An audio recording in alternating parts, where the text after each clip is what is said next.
West Coast is no longer just reacting to national dysfunction, but quietly becoming the place where America's future is being prototyped. I'm Greg Amrofell, and this is Pacific Time, where we ask the what if questions about West Coast challenges and opportunities. We started Pacific Time a year ago, not because we wanted to obsess over Washington, D.C., but because it was becoming painfully clear that the federal system wasn't and isn't working for the West Coast. Over the past year, we've talked with planners, economists, public servants, activists, business leaders, and cultural innovators, and one thing has become unmistakable. The West Coast is already doing the work on climate, healthcare, public finance, democracy, and culture, while the federal government increasingly oscillates between dysfunction and hostility. Frankly, outright vandalism. Today's episode is both a look back at 2025 and a look ahead to 2026. And with me is my friend Ashley Brown, former senior leader at Amazon, Coca-Cola, and Microsoft, and a deeply thoughtful student of comparative government and democracy. This is more a conversation than an interview, and foreshadows Ashley joining me on Pacific Time a lot in 2026 as guest host, co-host, collaborator, and thought partner. In West Coast fashion, I'm excited for us to experiment. Here's Ashley. Thanks, Greg. And as a listener over the past year, I've really come to enjoy the West Coast frame. And I'm excited to join you as co-host and ask more West Coast what-if questions. I love that framing because guests get to be playful and share their expertise in surprising and provocative ways. And they help drive constructive, future-oriented discussions as opposed to an East Coast political media culture that thrives on grievance, anger, attack, and attention-seeking. So, speculating about the future has long been the jumping-off point for West Coast innovations, so we're going to run with it. Let's do it. So what if the West Coast stopped playing nice, stopped asking for permission, and asserted its moral and constitutional authority? What if we started coordinating like a nation of like-minded states rather than a loose geography that shares an ocean and a time zone? And what if our imagination caught up with our power?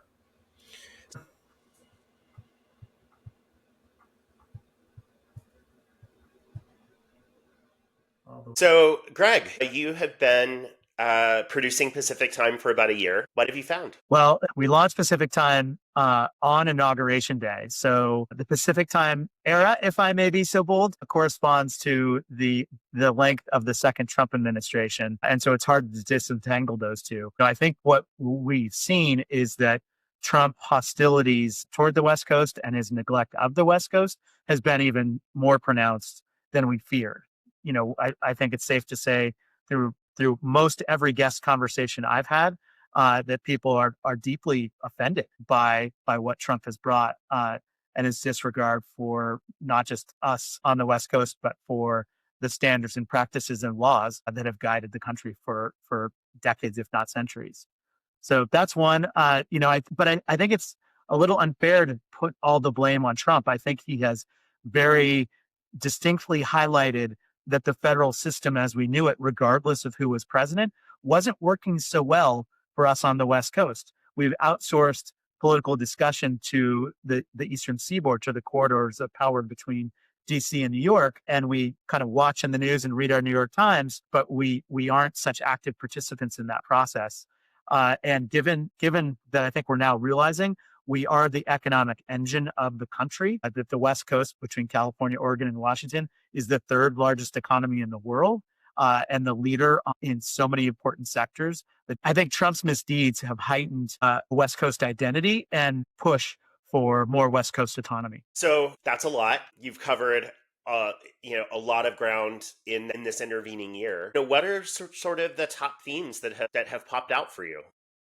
Yeah, we've covered a lot of ground. It turns out when you're talking about the West Coast, basically every topic is in bounds. One high level idea is that constructive policy innovations, the kinds that can address the very real challenges and very promising opportunities for the West Coast, are already there. Like, this isn't about inventing new ideas from scratch. When we talk about things like public banking, it's been in use in North Dakota for over 100 years. When we talk about cap and invest in Washington and California, that's been out for decades. It's just about going further with it.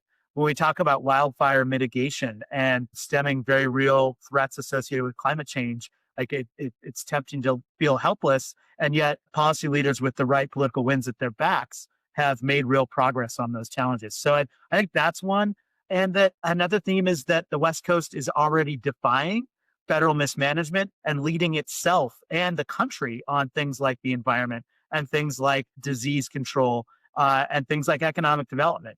So, I think there's plenty to look at in terms of what's already happening that we just need to better highlight because, again, our political gaze is so directed to what's happening on the East Coast that we lose sight of the very practical innovations that are happening already, either on the West Coast or elsewhere on the country that the West Coast could be mimicking. And, the last thing I'd say in terms of themes is that our problems on the West Coast are stubborn and they're very real and they're very big and complex. Addressing housing and affordability, addressing homelessness, addressing the price and poor outcomes of healthcare, addressing the billionaire oligarchs, addressing the price of energy and the availability of energy to power new economic developments like AI. And to reasonably govern AI, these are huge challenges that could take generations. And so there's lots for us to talk about. And so the last thing I'd say is I'm really zeroing in on the difference between political theater and actual political progress and watching very closely to see if a new generation of elected leaders can make more progress with less of the sort of drama that actually distraction from the pocketbook issues that drive the day-to-day for so many people. Yeah, I mean, I can say for me, I had no idea that I would find public banking so fascinating until I listened to that episode. I'd never given it any thought, and now it's something that I am passionately interested in. Ashley, aside from being a frequent guest, you've been a devoted listener to Pacific Time. What themes have stuck out for you from the show, or what's sort of come up for you in this past year that has been so striking? I would say like the one theme that really stands out to me, and I hope we dig into a little bit later, is that we have a failure of imagination on the West Coast, and we haven't challenged ourselves to think big and do big things. You and I are friends, so like we have plenty of offline discussions.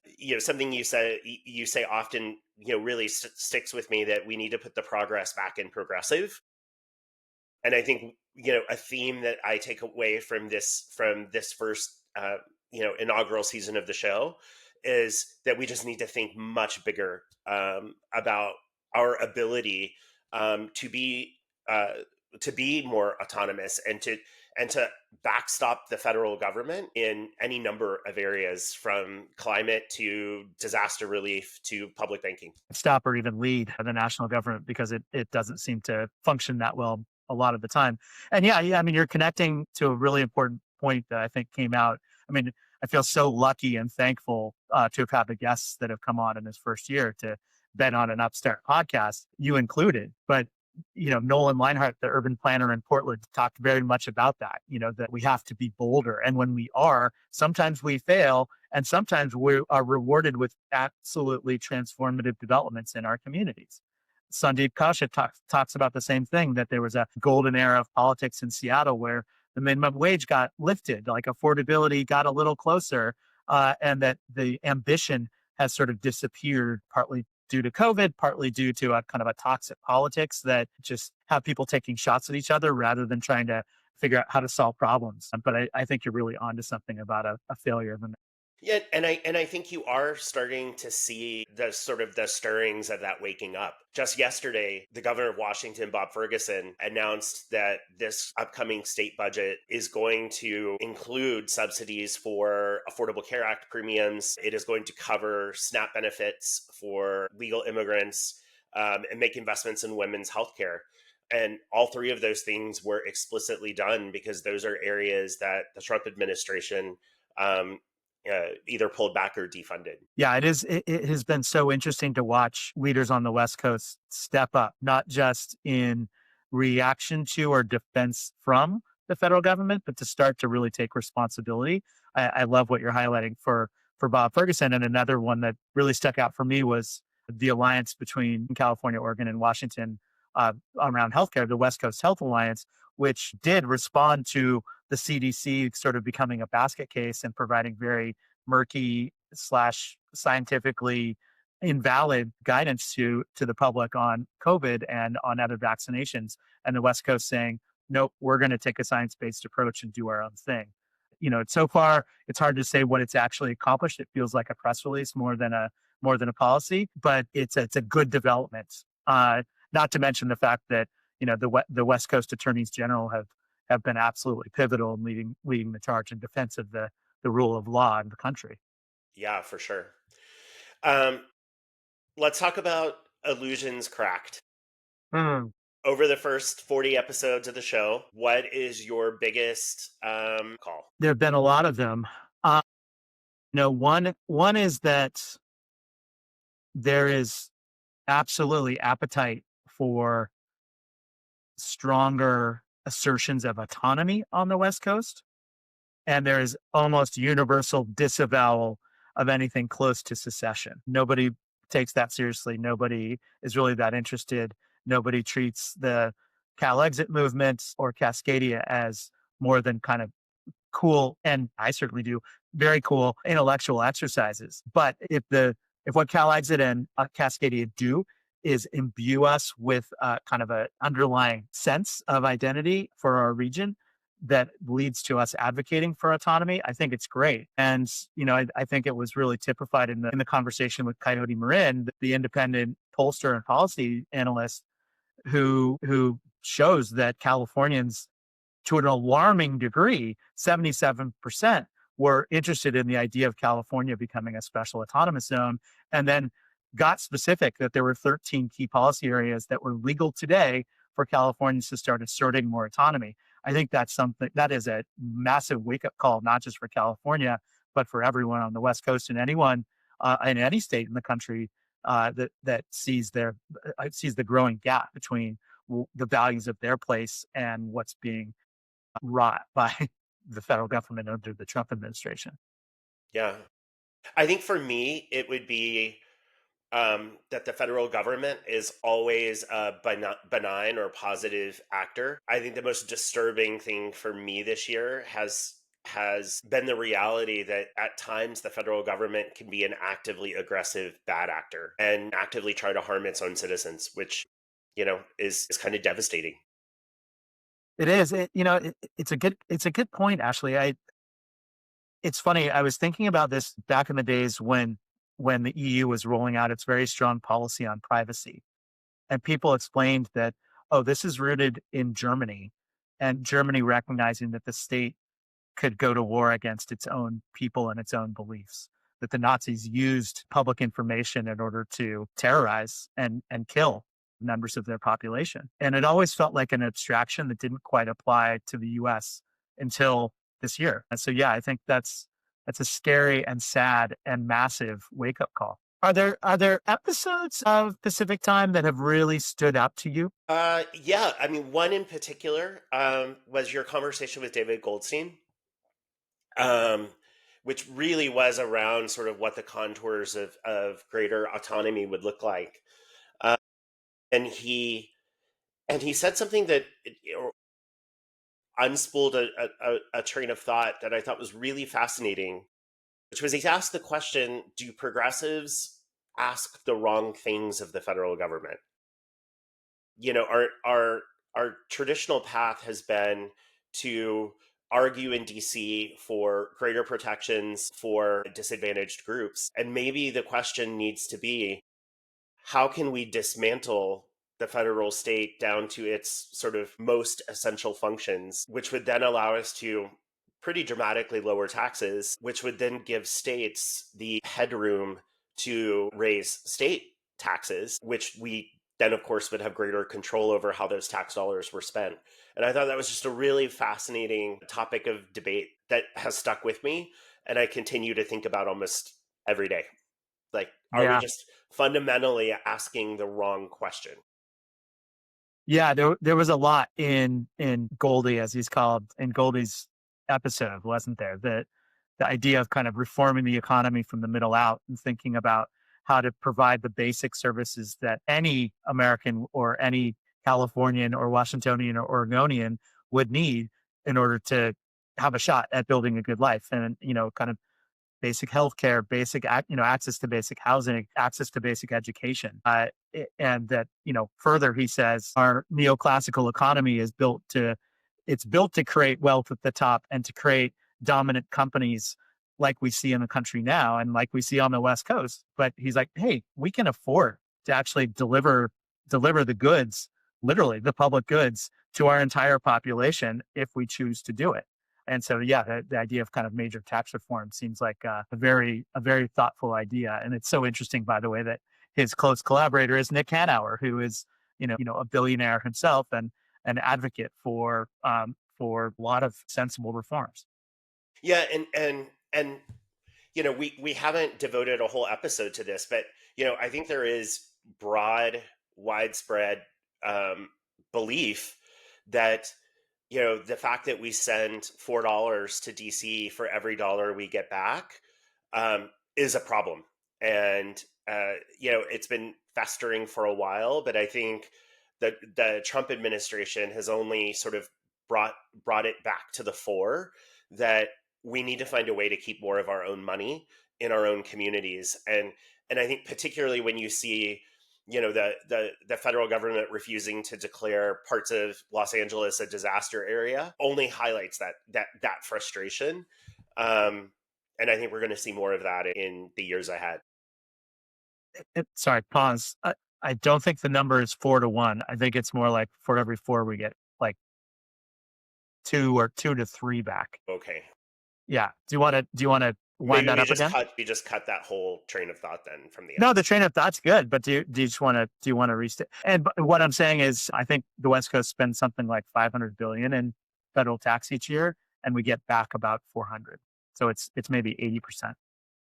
How much federal money do you look at us doing acquired right here for every dollar? Actually, Oregon gets more money back than they send. They are subsidized, yes, but the West Coast in general. And California and Washington are net donor states. Do you have data about the amount? Yeah, California gets 90 cents back for every dollar, and Washington gets 95. I don't believe that, actually. I think don't that's either. high. I mean, I've also heard the argument that the estimates of this are based on one thin Policy Institute's evaluation, and everyone has kind of taken the talking point and, driven it. And by the way, California is certainly a donor state right now, but it was absolutely subsidized post-World War II. Yeah, I would have to more deeply research this because everything I'm seeing sort of validates that. Raw numbers in 2022, California contributed $83 billion more in federal taxes than it got. And Washington, I think, was on the order of another 20. Yeah, which is wild when you think that our budget deficit's only 8. Right. Exactly. So wind that up again. What was the question or comment that got you to that riff? I don't remember. What I'm trying to get you to is the failure patterns. So that's where the next question I was going to ask you. Are you liking this flow? Yeah, I mean, we're deviating from script, but I think we're getting to the content. I was wondering, this is a question I was going to ask you, the failure patterns. We maybe have robbed it already, but let's go back. So I'm going to ask you a question that gets to the point about subsidy. So Ashley, what I think you're referring to is that the West Coast, taken collectively, is considered a donor region to the rest of the country. Can you define that concept and quantify it a little bit for listeners? Yeah, so it's the notion of, in a perfect world, a state would get about as much money back from the federal government as it sends in tax dollars. Washington and California contribute more to the federal budget, substantially more than they get back. In 2022, California sent $86 billion more in taxes to the federal government than it gets back, which, when we look at, state budget deficits and programs that are being cut, that is a significant amount of money. Yeah, I think that's data drawn from a Rockefeller Institute study from a few years ago. What's sad to note is that federal withdrawals mean that we're getting even less from the That's right. federal government when it comes to university funding, funding for science, funding for Medicare, Medicaid, uh, all these things. And yet, here come the federal immigration Gestapo that seems very well funded. So yeah, the problem is getting worse, not better under the Trump administration. Yeah, exactly right. I would be really interested to see what that ratio looks like today. What guests surprised you? Yeah, I mean there were quite a few, and surprised me in some really in varied ways. The West Coast is just full of independent thinkers. It's not just a kind of an independent politics that we're talking about. So talking to someone like Dan Walters, the sort of longtime political commentator in Sacramento, he was quick to say, look, we can get exercised about Donald Trump, but California's problems and West Coast problems more generally predated anyone sitting in the White House. And if we're serious about making progress in them, we're going to value electing people who are oriented to solving problems rather than campaigning and making, scoring political points. So I thought that was mind bender for me. I think of Shannon Minter, the LGBTQ attorney, and himself a trans man, who, when I asked him about, the idea of, when I asked him the idea of sanctuary for LGBTQ rights, he said, "I don't even like that language. Like it's inherently divisive. And around inclusion, we need to be inclusive." And he highlighted his personal example of choosing to move home to East Texas. He said, there are very few people in this town who agree with my politics, but I grew up with them and they love me and they accept me. And it turns out around an issue like trans rights, it's the data that he highlighted was that there's an alarming number of American adults who've never knowingly met a trans person, and so therefore it's easy for them to be confused or to glom on to kind of hateful perspectives because they don't know anybody as the counterexample. And he's like, so here I am. I am the emissary of the trans community in East Texas, and I think it's going to change minds over time. Was kind of the implication of what he said. That surprised me. Reuben Carlisle coming on, the former state senator from Washington State, a leading advocate of the Cap and Invest program in Washington and the coupling of Washington's program with California. Here's this really interesting policy that's about limiting emissions and pollution and putting the burden of paying for pollution on the polluters themselves, and using the money that it generates to go after the root causes, to support better transit, to support green energy transition, to support lots of programs. So it's a self-funding program for the solutions that we want. And he says, at the end of the day, I would love for this bill to be put out of business. Well, no, it's working when the environment and pollution are under control. I love that. I could go on. Ariane Lotte, the American farmer in Italy, talking about how one thing she never has to worry about in running a complex farm is healthcare, because it's just provided for in Europe. That I thought was a really big aha for any small business of any type in the US. And then Mike Hamlin and A.B. Flaxman, both former colleagues at the Institute for Health Metrics, who talk about the importance of getting data flowing so that we can apply health resources, which are scarce, to the most important problems like deaths of despair. So that I thought was really eye-opening. I could go on. If I can do two plugs of my own, I'm very interested in the topic of soft power as well. And there were two episodes this season that really spoke to that. So one is the most recent episode that we released with Jen Barnes about how the West Coast is really leading on promoting women's sports. To me, that's a very vital thing that we are doing on the West Coast. So it's a fascinating conversation. And then many people might not realize that pickleball was invented on Bainbridge Island in Washington State. So the conversation with David Johnson around sort of the power of pickleball and the industry, the industrial complex that is now global pickleball, I thought was a really, really fascinating listen. I love that. I love you drawing attention to those. I mean, and two more come to mind. My friend Nicole Trimble talking about the absolute success of national service as a tool for building patriotism, but also developing people for the workforce. I thought was an incredible story, and she's such an articulate spokesperson on behalf of that idea. And yet, national service is being cut. So it'll be interesting to see if the West Coast can kind of step up on that front. And then the other one was Aaron Hurst talking about the importance of community. I mean, I think we're well familiar at this point with the loneliness crisis, but I can tell you from other work I do that, the health outcomes associated with people being lonely are more devastating than just about any disease. And here's someone taking a very common sense, grassroots approach to creating connection for people starting in our big cities and, in Seattle and moving elsewhere. I thought that was really, really fascinating.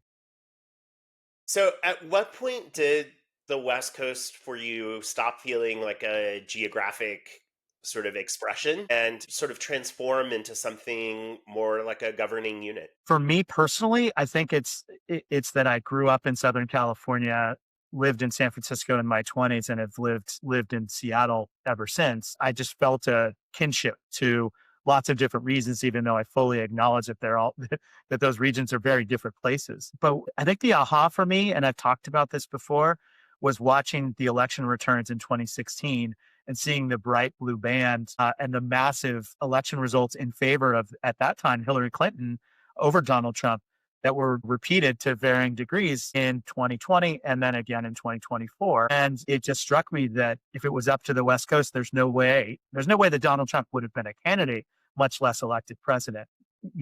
And I think there's so much to plumb there. And we've heard from some very interesting folks like Sandeep Kaushik talking about, hey, we've become a one-party system on the West Coast, and that's got downsides.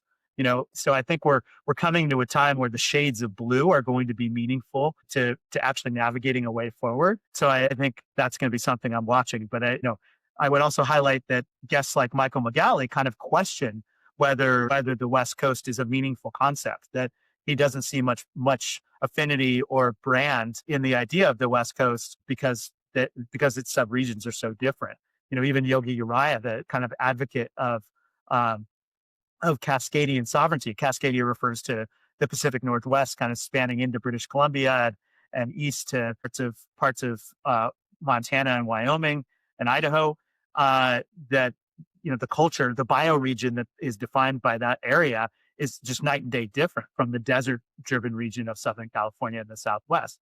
So the jury's out on whether the West Coast is actually a unified body politic and what the pros and cons are of operating in lockstep. But it sure seems from a values perspective like we are a different place from a lot of the rest of the country that would elect Trump.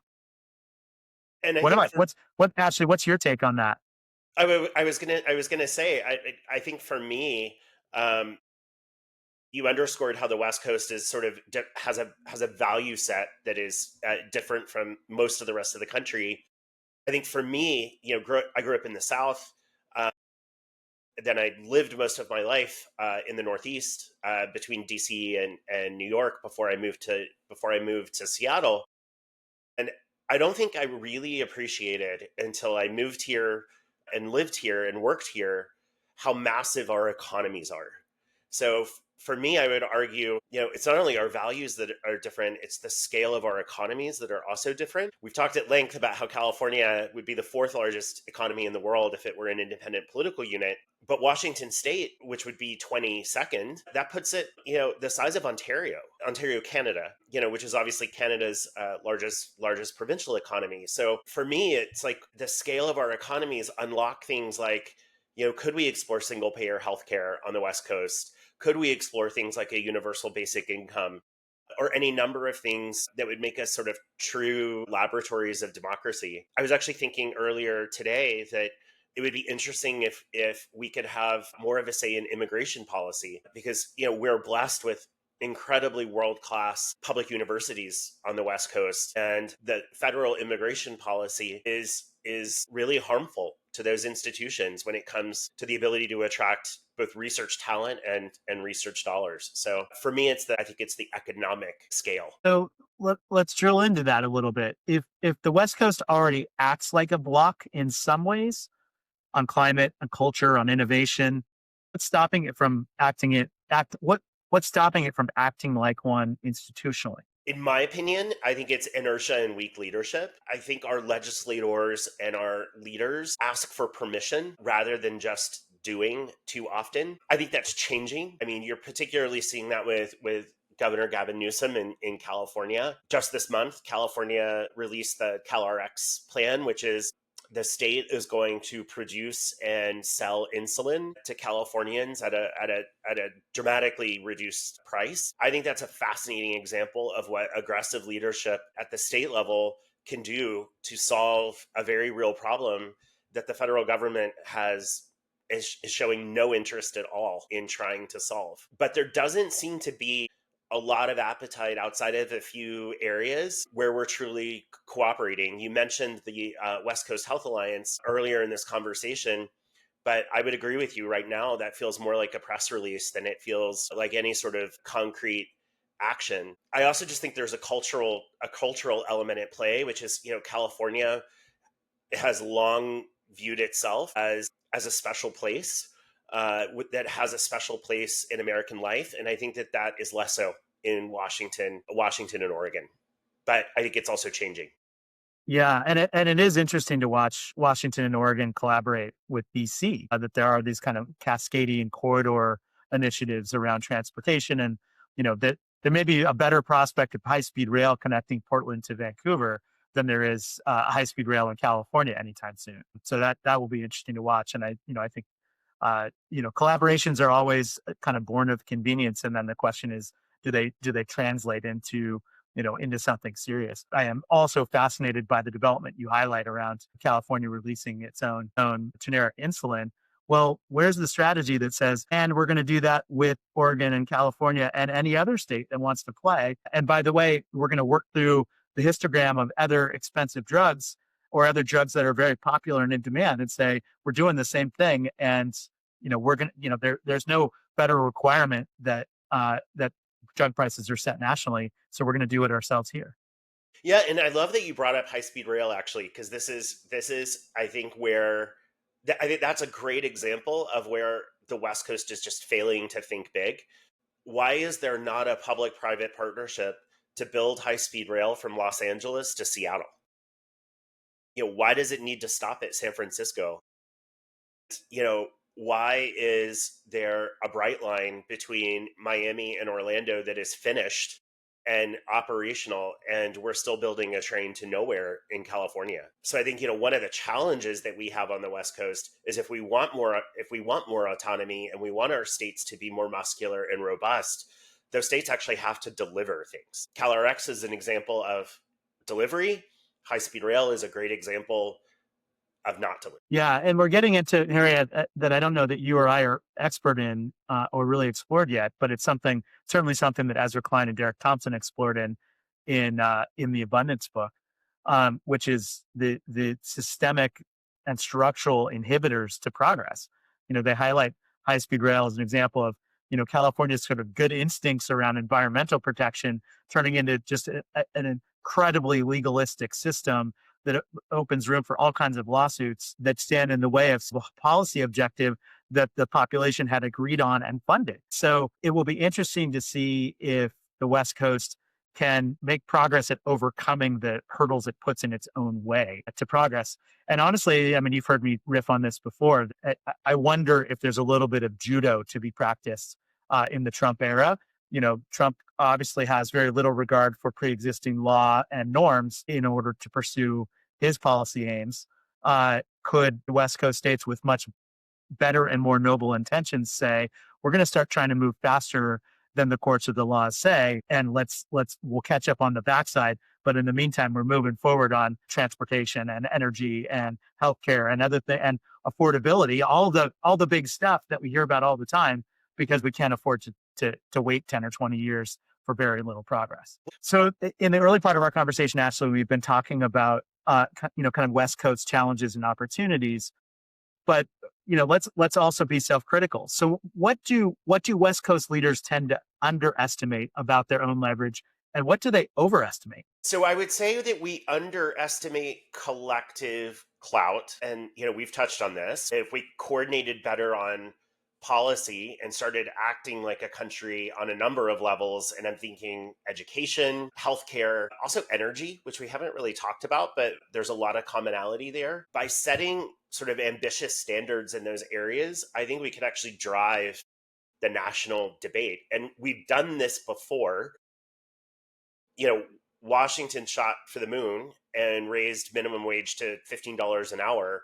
That sparked a movement that has touched most communities in this country. And $15 an hour became a rallying cry, not just locally or regionally, but in Congress. You also see that with fuel economy standards for California. California passes very aggressive fuel economy standards, and the country pretty much has to follow because the automakers have to follow. Because the market is so big, they have to respond. So I would love to just see more of that. Where do we overestimate? I think it's the corollary of that. We're influential, but we're not invincible. Just because something works in California or Washington or Oregon doesn't mean that it's going to work nationally. The country is a very, very diverse place, and we've also touched on that we have very different values than other regions of the country. There are also, I think, limits to market power. California is big, but it's not invincible. Also, I think that California can sometimes be a double-edged sword. Its size and wealth makes West Coast autonomy possible, but partnerships could sometimes feel like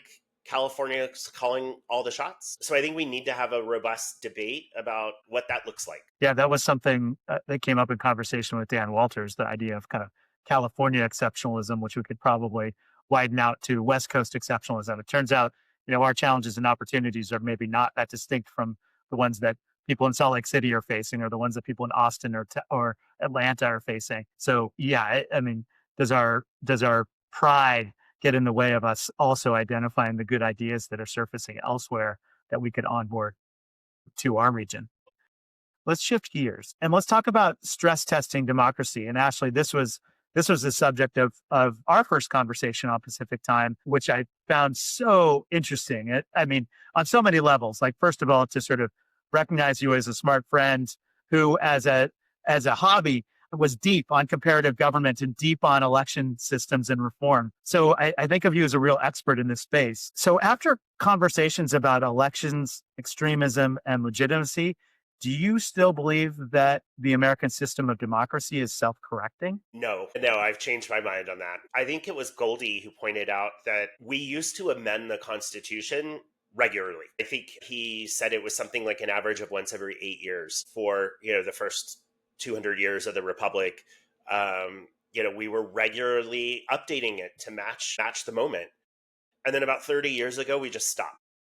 We've had one amendment in 30 years. It is an extremely obscure procedural amendment. For people who are curious, it's Congress can't give itself a pay raise in the same session. So hardly earth-shattering policy there. But I think we're particularly seeing in the Trump era that the Constitution as it's written is not fit for purpose. The Senate and the Electoral College are profoundly anti-democratic. And I think we're definitely seeing that the president, or I should say the executive branch, needs more guardrails. Historically relying on traditions and norms to act as a curb on executive power clearly does not work. When executive power is in the hands of someone who chooses and wants to cross those lines. Yeah, I think it's also fair to highlight that some moves on some things we can observe about the West Coast are not necessarily democratically favorable either. The California State Senate, I think, is less representative than even many U.S. senators. That California had a brilliant initiative around a nonpartisan election commission setting congressional boundaries that, in response to a Trump-backed move in Texas, has now been overturned. That congressional districts in California for the next 10 years are going to be set through Prop 50 on a political basis, not on a population basis. So, there's a lot to worry about in democracy these days. The other thing I'd highlight, Ashley, is, aside from constitutional norms and practices of Congress around the Constitution, is that the Supreme Court is now dominated by a set of people with a quote unquote kind of originalist philosophy who seem to insist that they can interpret what, Alexander Hamilton and Thomas Jefferson were thinking in order to apply law to the present day scenario. And it's historically inaccurate many times, but it also suggests that the country hasn't changed and would be better off governed in the way that it was in the wake of the American Revolution than it needs to be governed today. Yeah, and the irony there, of course, is Thomas Jefferson believed that the Constitution should be rewritten every 19 years, which for him was a generation. So it's just ironic that they hold those originalist beliefs when the founders didn't. What do you think? What are some of the things you're looking for to shift the sort of political intransigence that you're observing? I'm not sure I'm following your question. Let me ask a better question. What are your hopes and dreams, Ashley, for what could change and bring about more self-correction in our democracy, nationally or regionally? I mean, I think that we have to adopt both electoral reform and what those chambers look like and how they're composed. And this does go directly back to the episode that I was the guest, which is setting a nationwide standard around independent redistricting commissions, what voting laws look like, standardizing access to information, access to polls, how ballots are counted. I think we need national standards for that in order to self-correct. I think we should change our system of voting. As we dug into the episode that I was the guest, ranked choice voting is a better way of electing representatives to single member constituencies. And then I think we need to explore introducing some level of proportionality into the chambers in order to make it more reflective of the shades of purple that I think most Americans are. I think you're arguing for putting lowercase d democracy back on the policy agenda, probably for both political parties. So it could be something like we touched on earlier, pickleball and women's sports, and how the West Coast is really leading, which is a really interesting conversation around the role that third places have in political resilience. But we are also home to some of the largest social media networks, which drive division and loneliness. So, Greg, how do you square those two realities? Yeah, it does seem like there's an opportunity on the positive side for the West Coast to do more to create space for and incent and encourage community engagement, whether that's building more public pickleball courts or providing favorable zoning for the creation of spaces that bring people out of their homes, out of their offices to gather in ways that could be very fun and very social and also just connective and less divisive.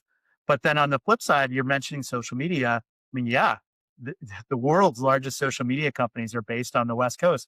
We have responsibility for what they do. I observe that that they are in the attention economy, and that the way that they draw attention is to encourage enragement and divisive content. Could there be a role for better moderation and for a reinstitution of fact checking and standards and practices that, suggest that we actually believe in some societal norms here? And it's not, if you're spouting racist, sexist, hateful stuff in social media, you're going to get taken down and you're going to lose your access to the public airwaves. I think that's a very serious debate that the West Coast ought to take on without waiting on DC. All right. So we're recording this on Christmas Eve. So 2026 is right around the corner. What's on the agenda for next year? What big questions do you want to explore? Well, I'll have a few, and then Ashley, I'd love to hear what questions are on your mind. It seems like a lot of these, and it goes back to one of the very first episodes of Pacific Time with Julie Dingley. A lot of this is kind of rooted in our financial dependence on Washington, D.C. And my goodness, has the Trump administration pointed out the kind of unholy nature of the flow of federal taxes to D.C. that are then laundered and distributed to support policies that we don't agree with on the West Coast. So I think the question I'm asking is, what if we could finance our own growth without dependence on the whims of an unstable president and a compliant Congress? That's one question. I think another big question, and it's of course the buzzword coming out of the 2025 election cycle, is how can we make the fastest progress possible on all of the affordability issues, ranging from housing to healthcare to energy to childcare. These are absolutely vital across the country, and we feel them acutely on the West Coast. So how could we become the exemplar to other parts of the world? So those are two questions I have. What are you wondering about? Um, touched on it a little bit earlier that I have become an unexpected fan of public banking. So I really want to go deep on that next year. I'd love to have someone from the Bank of North Dakota as a guest, um, and see the possibilities that are there. Tangentially related to that, I want to dig into um, sort of big thinking finance options. You and I were talking in preparation for this episode, and we went down a rabbit hole of looking at debt to GDP ratios for the states, and they're really low. Oregon I think is 14%, California is 15%, Washington is about 11%. There's like tremendous headroom there to float bonds to finance big ideas. What would a more robust financial sector on the West Coast look like? San Francisco used to be called Wall Street West, and we've lost some of that. So what would a robust financial sector look like? And then finally, I would love to dig into just sort of how we got here. How did some of the world's most powerful and valuable companies grow up here? What was the ingredient mix that enabled the Amazons, the Microsofts, the Metas of the world, the Googles of the world to grow and flourish here? So that's what I'm thinking. Well, and that brings to mind a third question and maybe a fourth question for me. AI, like social media, is a massive trend that's got huge opportunity and huge risk, and it's based here on the West Coast. So, I think having a discussion about what the West Coast can do to lead on taking responsibility for its setting up its success, but taking responsibility for its excesses and its problems could be very interesting. And then the other, kind of existential issue that comes up a lot that the West Coast has a chance to make progress on relates to climate and the environment. And we could talk endlessly about that, and there are all kinds of issues. But it's interesting to note that not only was Pacific Time christened in response to the Trump inauguration, but it came in the wake of the Palisades fire and the Altadena fire. Here are very real outcomes of a changing environment and lackluster policy preparation and response that we need to get in front of, because we can expect a lot more of it to come. All right. Well, on that note, I think we're closing the book on 2025. These are just a few of the many questions we'll be exploring this coming year. And if there's a single through line in this conversation, it's that the West Coast is already powerful, but not yet fully self-aware. We underestimate our collective leverage. We overestimate how much time we have. We underestimate our status as a world power. We overestimate how well we're doing compared to other parts of the country and the world. In 2025, the US federal government under Donald Trump showed itself to be unreliable at best and hostile at worst. In response, West Coast leaders didn't just resist, they began to govern. They began to exercise the autonomy that is their legal right under the Constitution. From healthcare alliances to public manufacturing of insulin, from wildfire coordination to legal defense of democratic norms. Something is stirring. In 2026, the question won't be whether the West Coast has ideas, it will be whether it has the courage to act more strongly and tap its scale.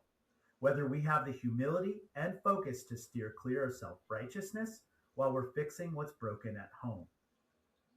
Even if the country starts to recover its sanity in the coming year, even if Congress steps up to resist executive overreach, or the Supreme Court contains the administration's disregard for the law, the West Coast has the opportunity to make itself better in the short and long term.